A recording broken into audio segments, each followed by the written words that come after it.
Hello दोस्तों, स्वागत है आपका उत्कर्ष आईएएस एकेडमी में। आज के इस वीडियो में जो है छत्तीसगढ़ अनुरेखक के अंतर्गत हम जो है ड्राइंग और रेखा चित्र का इंपॉर्टेंट एमसीक्यू जो है करने वाले हैं। ये हमारा पार्ट 3 वीडियो होने वाला है। पार्ट 1 और पार्ट 2 जो है पहले से अपलोड हो चुका है, आप जो है वीडियो जा करके देख सकते हैं।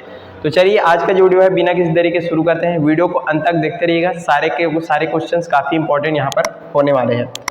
पहला क्वेश्चन यहाँ पर देखिए, इंजीनियरिंग ड्राइंग में सबसे बड़े आकार के ड्राइंग बोर्ड को किस कोड से दर्शाया जाता है? ऑप्शन देख सकते हैं यहाँ पर D0, D3, B0 या फिर B3। तो चलिए बताइए इसका राइट आंसर कौन सा हो जाएगा।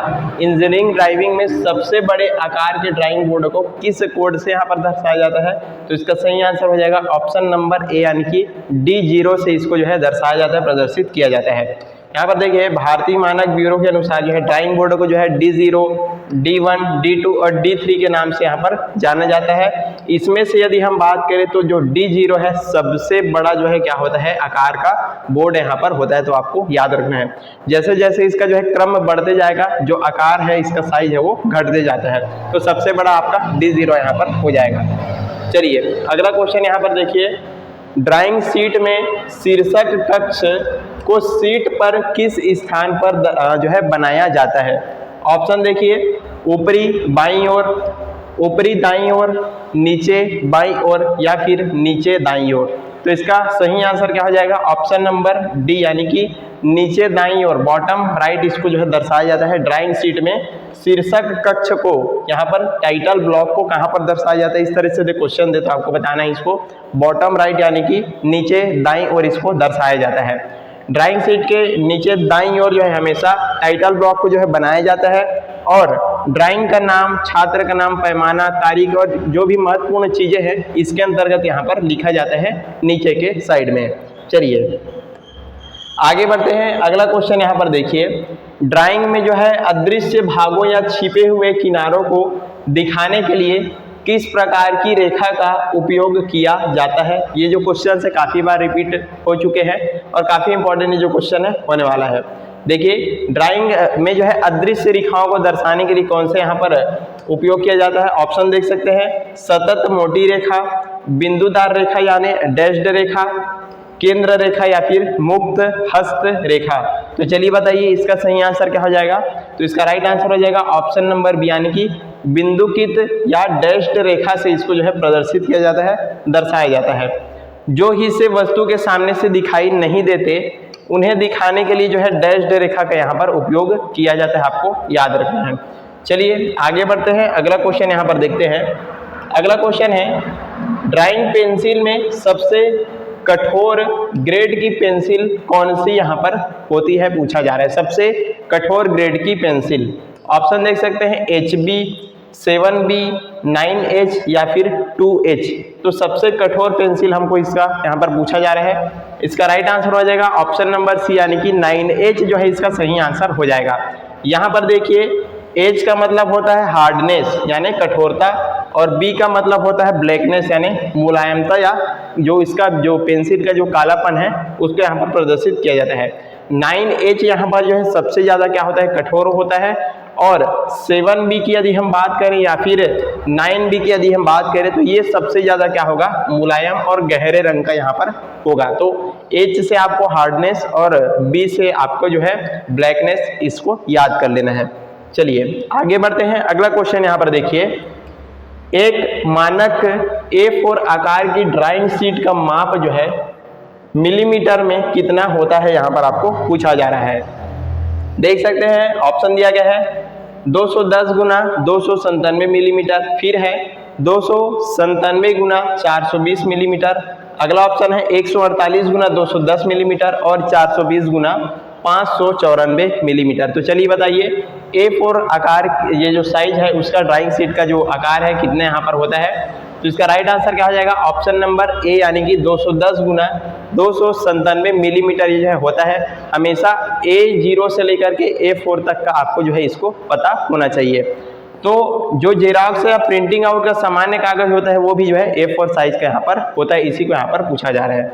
चलिए आगे बढ़ते हैं। अगला क्वेश्चन यहाँ पर देखते हैं, T स्क्वायर का उपयोग जो है ड्राइंग बोर्ड पर किस प्रकार की रेखाएं खींचने के लिए किया जाता है।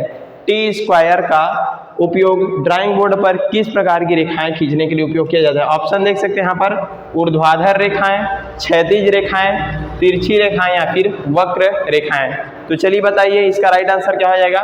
तो इसका राइट आंसर हो जाएगा ऑप्शन नंबर बी, यानी कि इसमें जो है क्षैतिज रेखाएं खींचने के लिए जो है टी स्क्वायर में जो है क्या किया जाता है, इसका जो ड्राइंग बोर्ड में उपयोग किया जाता है। टी स्क्वायर का जो आकार है अंग्रेजी के टी जैसा होता है और इसका उपयोग ड्राइंग बोर्ड पर केवल समानांतर क्षैतिज रेखा खींचने के लिए उपयोग किया जाता है। आपको याद रखना है टी स्क्वायर यानी क्षैतिज रेखाएं।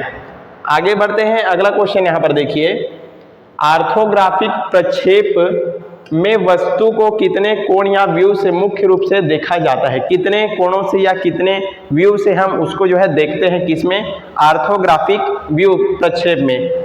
ऑप्शन देख सकते हैं, केवल एक तरीके से, दो तरीके से, फ्रंट और टॉप से, तीन तरीके से, फ्रंट, टॉप और साइड से, या फिर चार तरीके से। तो इसका सही आंसर क्या हो जाएगा। इसका सही आंसर हो जाएगा ऑप्शन नंबर सी, यानी कि तीन तरीकों से इसको देखा जाता है, फ्रंट से, टॉप से और साइड से। तो इसको आपको याद रखना है। ऑर्थोग्राफिक प्रक्षेप में किसी भी वस्तु को देखने के लिए यहाँ पर तीन व्यू का उपयोग किया जाता है।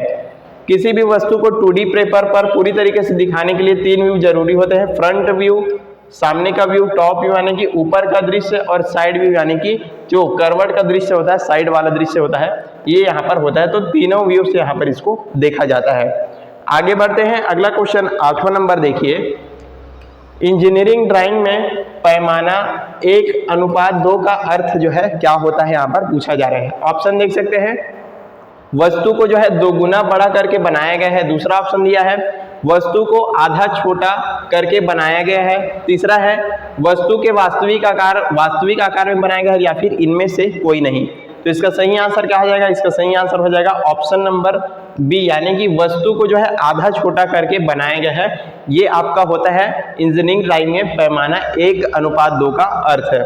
यहाँ पर देखिए, जब स्केल में 1:2 लिखा हो तो इसका मतलब क्या होता है कि उसका वास्तविक वस्तु की 2 मिलीमीटर की लंबाई को हम ड्राइंग शीट पर 1 मिलीमीटर में यानी कि आधे करके जो है दिखा रहे हैं, ये इसका अर्थ होता है। और इसका सही आंसर भी यही हो जाएगा कि वस्तु को हम आधा छोटा करके इसमें प्रदर्शित कर रहे हैं। आगे बढ़ते हैं, अगला क्वेश्चन देखिए, फ्रेंच कर्व नामक उपकरण का उपयोग ड्राइंग में किस प्रकार की रेखाएं खींचने के लिए किया जाता है। फ्रेंच कर्व नामक उपकरण का उपयोग, ऑप्शन देखिए, क्षैतिज रेखा, ऊर्ध्वाधर रेखा, अनियमित वक्र रेखाएं या फिर पूर्ण वृत्त। तो चलिए बताइए इसका सही आंसर क्या हो जाएगा। तो इसका सही आंसर हो जाएगा ऑप्शन नंबर सी, यानी कि अनियमित वक्र रेखाएं खींचने के लिए फ्रेंच कर्व यहाँ पर जो नामक उपकरण है उसमें यहाँ पर उपयोग किया जाता है। फ्रेंच कर्व प्लास्टिक या लकड़ी का बना एक विशेष प्रकार का उपकरण होता है और वक्र रेखाएं खींचने के लिए यहाँ पर इसका जो उपयोग है किया जाता है। आगे बढ़ते हैं, अगला क्वेश्चन देखिए, इंजीनियरिंग ड्राइंग में किसी वस्तु या वृत्त की केंद्र रेखा को किस प्रकार की रेखा द्वारा जो है दर्शाया जाता है। कोई भी वस्तु है या वृत्त है उसकी केंद्र रेखा को हम जो है किस प्रकार की रेखा द्वारा यहाँ पर दर्शाएंगे। ऑप्शन देखिए, लगातार मोटी रेखा, दूसरा ऑप्शन दिया गया है एक लंबी डैश और एक छोटी डैश रेखा, फिर है लगातार पतली रेखा या फिर मुक्त हस्त रेखा। तो इसका सही आंसर क्या हो जाएगा, ऑप्शन नंबर बी, एक जो है लंबी डैश रेखा फिर छोटी, इसी तरीके से इसको जो है दर्शाया जाता है। एक लंबी डैश रेखा और एक छोटी डैश रेखा से जो है इसको दर्शाया जाता है, आपको याद रखना है। किसी भी गोलाकार या फिर सममित वस्तु का केंद्र बिंदु या अक्ष दर्शाने के लिए हमेशा जो है केंद्र रेखा का उपयोग यहाँ पर किया जाता है, आपको याद रखना है। और यहीं पर आज का हमारा जो वीडियो है समाप्त होता है। ये हमारा ड्राइंग रेखा चित्र का पार्ट 3 था। आई होप आपको सारी चीजें अच्छे से समझ में आ गई होगी। इसी तरह के अन्य और भी वीडियोस हमारे आने वाले हैं, तब तक के लिए जुड़ करके हमारे चैनल के साथ रहिएगा। Thank you so much.